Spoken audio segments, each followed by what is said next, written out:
Marne, pour ce qu'on sait, quand on fait le total, c'est plus de 200 personnes qui sont mortes, dont un tiers dans les EHPAD.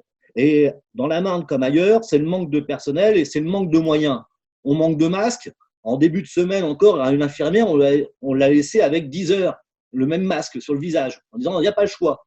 À d'autres, on dit il faut les laver et les réutiliser le lendemain.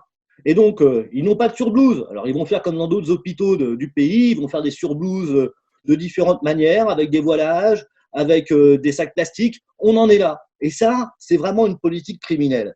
Et il y a des responsables à ça, il y a des coupables. Hein, et des gens qui manquent pas d'air, comme je pense au directeur de l'ARS, vous savez, l'Assurance régionale de santé du Grand Est, qui la semaine dernière, en pleine épidémie dans le Grand Est, à Nancy, qui est particulièrement touché, a dit « Mais moi, il n'est pas question de revenir sur la fermeture des 174 lits prévus au CHU de Nancy et la suppression des 600 postes de personnel. » Alors bien sûr, ça a fait un scandale.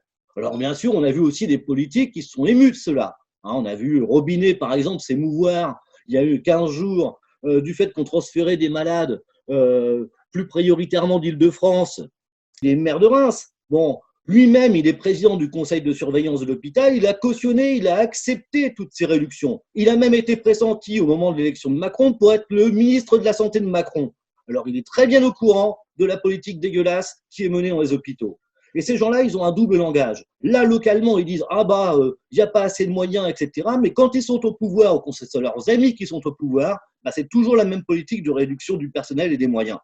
Alors oui, il y a bien des gens qui disent que ça ne doit plus être comme avant, hein, que ça doit changer. Et il y a bien des personnes qui ont cette conscience-là. Mais ça ne suffira pas, ça.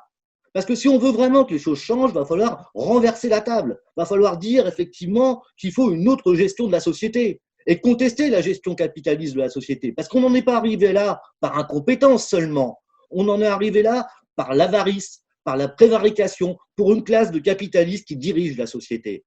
Et bien, cette grande bourgeoisie, c'est elle qui fixe les règles à des Macron, à des serviteurs du patronat comme Macron, comme Rotner, comme Robinet, et qui nous amène à des choix qui sont catastrophiques pour toute la société. Alors, si on veut changer véritablement les choses, oui, il faut contester la domination de la classe capitaliste qui nous pousse, et là aujourd'hui on en a la démonstration, chaque jour un peu plus, vers la catastrophe.